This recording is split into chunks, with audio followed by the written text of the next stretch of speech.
Much for making the time to join us. My name's Josh and I chaired the review in the past tense because the review's now finished. So really looking forward to taking your questions and talking to you a little bit about what we found.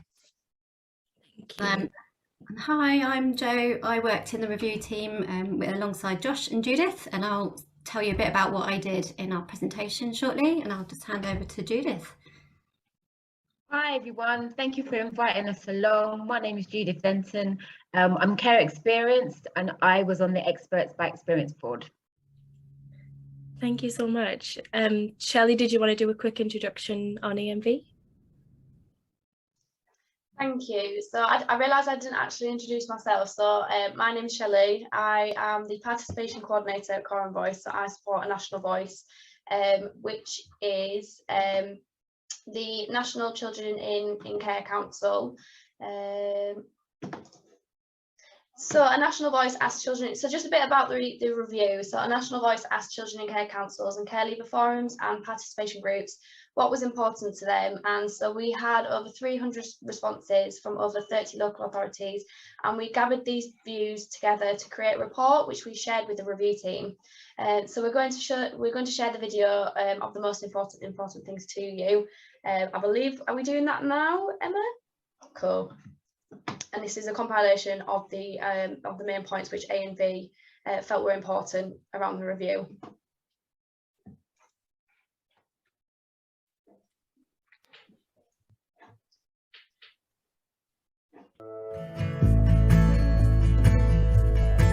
Support us to grow.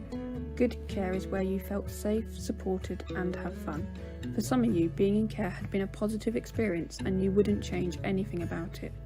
The right carers were important, and you explored what made a home, not a placement.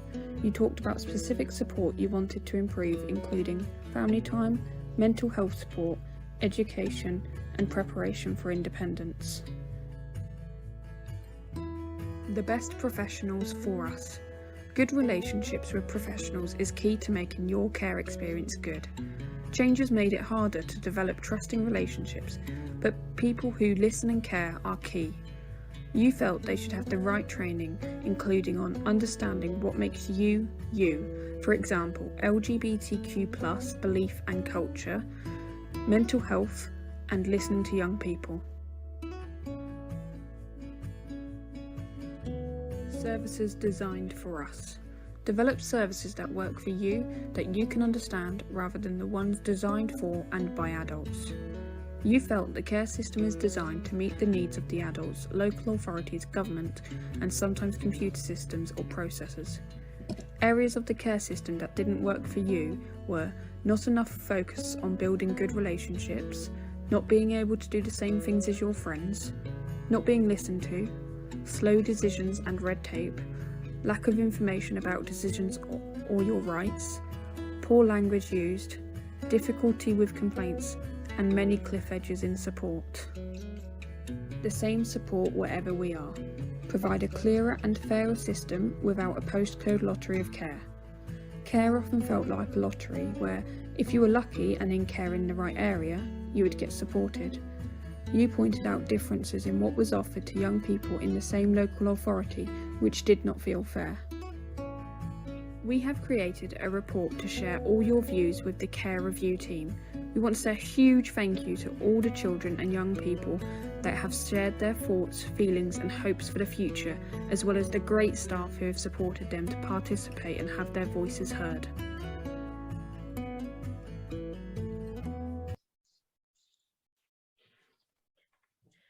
Okay, so we'd like to start by asking our panel a few questions, if that's all right. So the first one, I thought we'd start off with you, Josh. Might as well get going. So how will the recommendations ensure children and young people will get the right mental health support? Because this is our big focus for this year.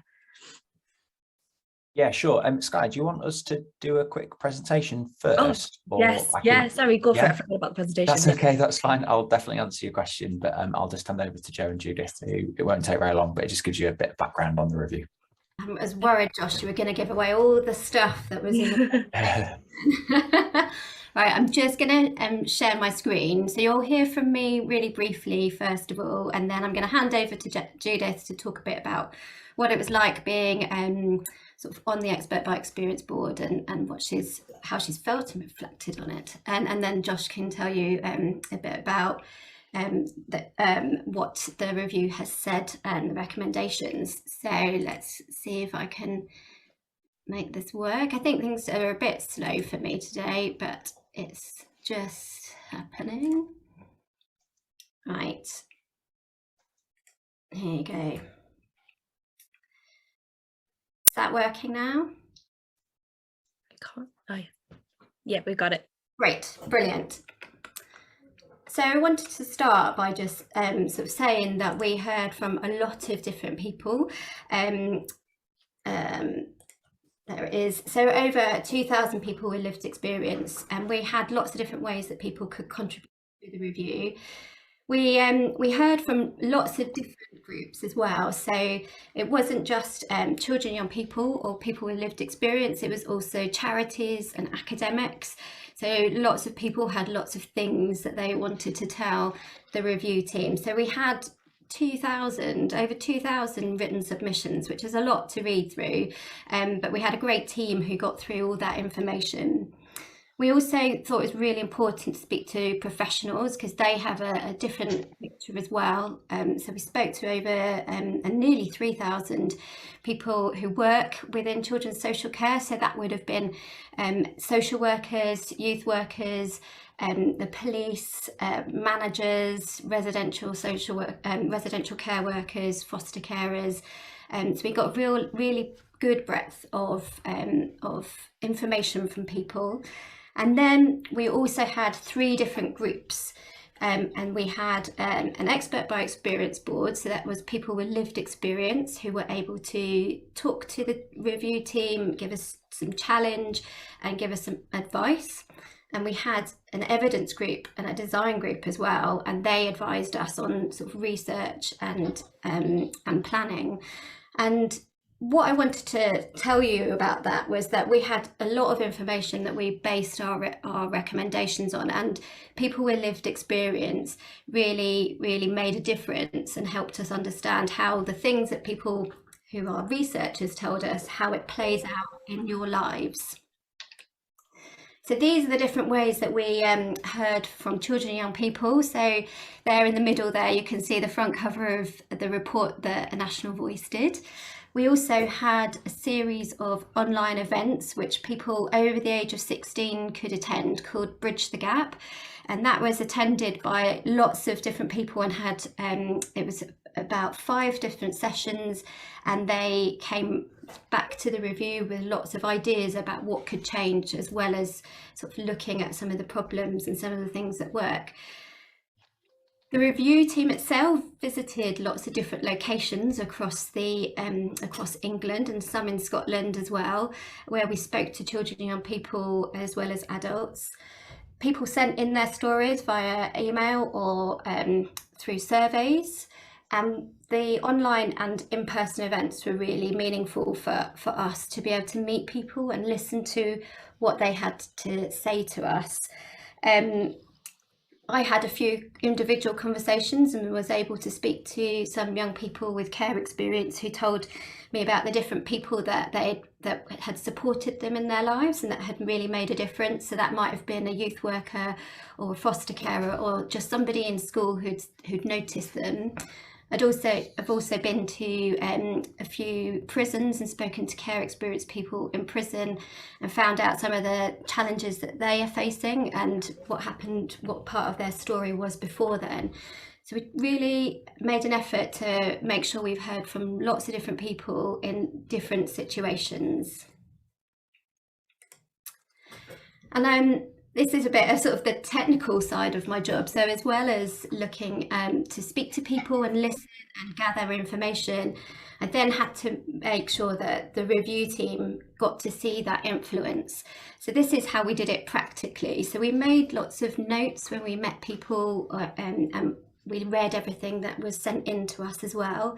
Sometimes we recorded sessions. You might have been in a session where we recorded it and then we will have typed up the information and saved that, but the recordings were all deleted. So everything was anonymous, and we had notes of what people had told us. We had regular summaries of the themes that were coming out, and those went to Josh and other members of the review team. So this will have been things like what's coming out really strongly at the moment is about mental health and the support or the lack of support that young people have. Postcode lottery might have come out, and so as these were happening, they were being fed to the rest of the review team.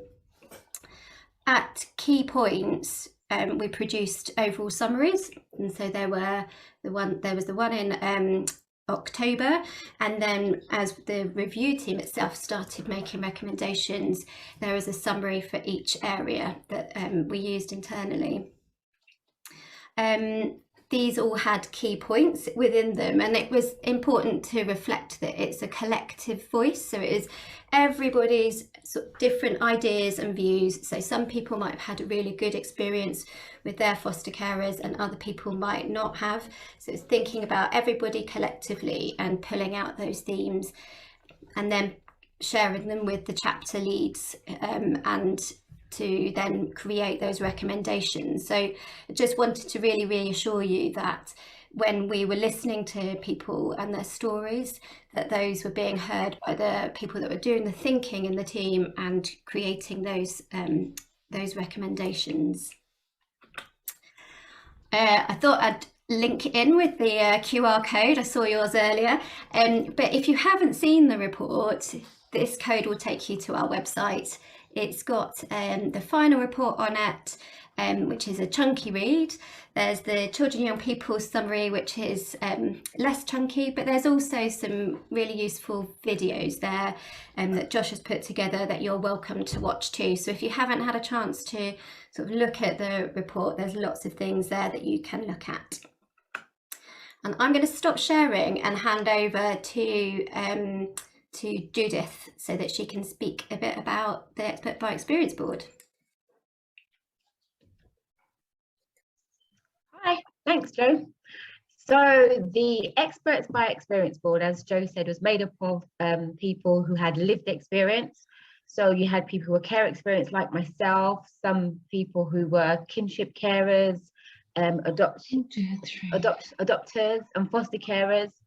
So there was a various different types of voices that were sat around the table, and we were able to share our experiences with the core team of the review, and we're also able to kind of help point them in the right direction as to what needs to be input into the review, what voices need to be heard, who needed to be, what stories need to be heard, and to have more of an influence and to have more of a round table talk of, you know, the issues that we face in the care experience world.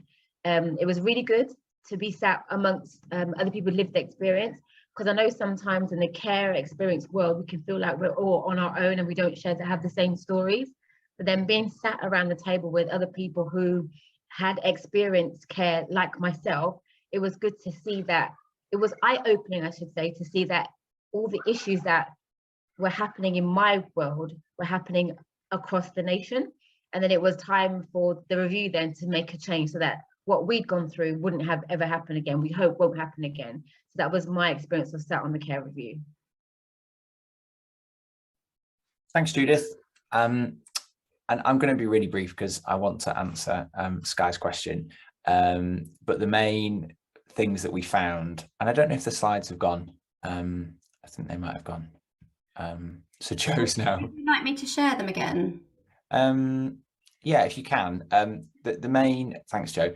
The main things that we found really reflect what we got from a National Voice and the report, but also in Bright Spots, which I know Quorum Voice have pulled together that brilliant annual report as well.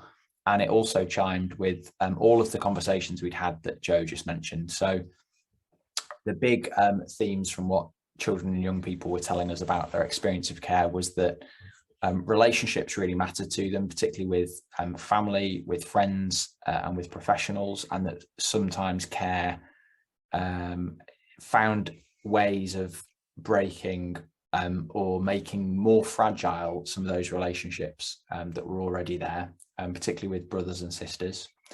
And then that the experience of being in care was an unstable one, that the young people would find themselves going into care, going back home, or being in care and moving around an awful lot without a sense of stability about where they were in the world. And that as a child, it's often really hard to make sense of that, and to put into words what that means for your sense of belonging, who you are, and because all of us as human beings make sense of who we are by being surrounded by other people. You know, none of us can make sense of who we are by ourselves. We're not an island. Everybody needs to have people around them to bounce off and get a sense of self-worth from. So care as an experience too often forgets that, and there are experiences people have in care that mean that it makes it more difficult to grow up, and for those young people who've recently left care, makes it harder for them to find their way in the world. And yet we know the care experience is a really special experience. It makes you unique and gives you a lot to offer the world.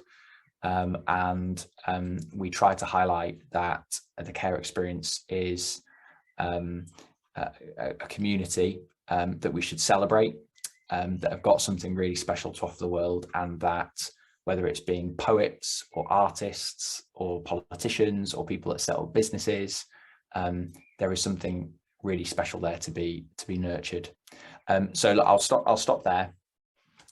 Because it wasn't all negative, and there was, you know, positive experiences of care, and certainly lots of positive stories of care experienced people who've achieved remarkable things, not least of which is Judith, who's on the board. But answering your question, Sky, that's a very long way to answer your question, isn't it? Which is about mental health support. So in the recommendations, we say a couple of things. One is that leaving care teams, where often support for mental health services really ebbs away because young people are no longer considered a child, and if they have had access to CAMHS support, it often disappears. We're saying that leaving care teams need to have different professionals in them, not just PAs, not just social workers, and that they should include wellbeing workers, mental health workers, and there's some examples from around England at the moment that do that, and do that really well. So that if you've been in care, the one team that you go back to for support, if you need that support, has got mental health specialist skilled practitioners in it that can meet your needs. So that's one of the recommendations. And another one is that in each area, the NHS is currently run in things called clinical commissioning groups, and will soon be running things called integrated care systems.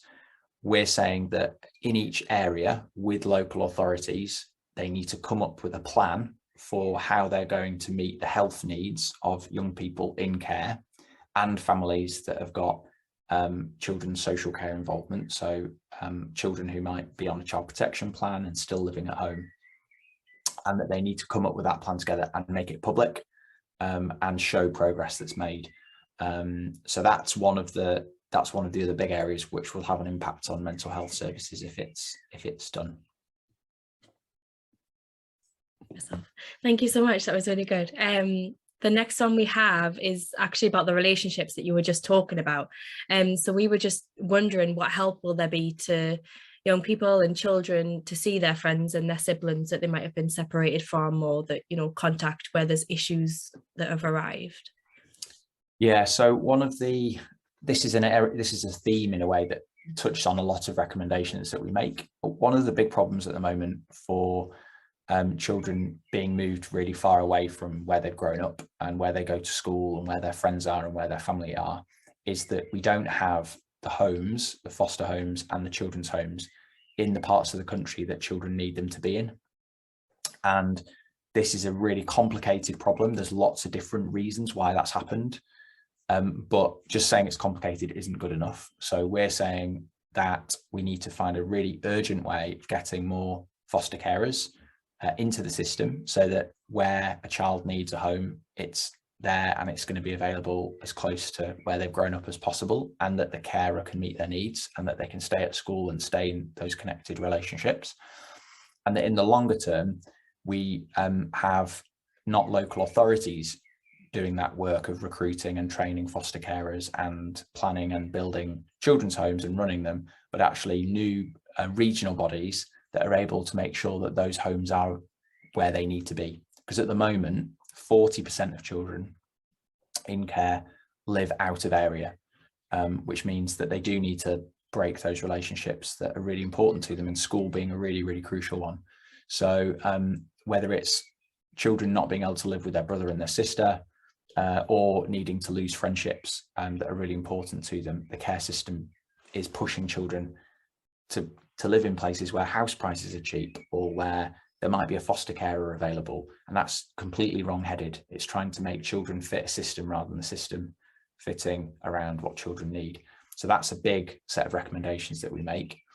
And then for adoption, which we often don't talk about, we want to make sure that by default, adoption allows contact with birth families, and that would obviously include siblings where it's safe to do so, and there might be exceptions where that's not right.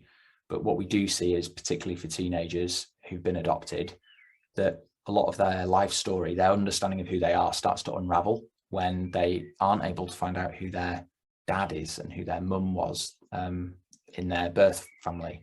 And it puts adoptive parents in a really tricky spot as well. So there's a lot of examples, I think, in the report where we talk about those relationships and the system kind of getting in the way of helping children keep and maintain those relationships. And I don't know if anyone else has watched My Name is Leon, you know, the BBC programme that came out a couple of days ago. But really, I'm only halfway through it, but really moving, about a young boy who is split from his younger brother.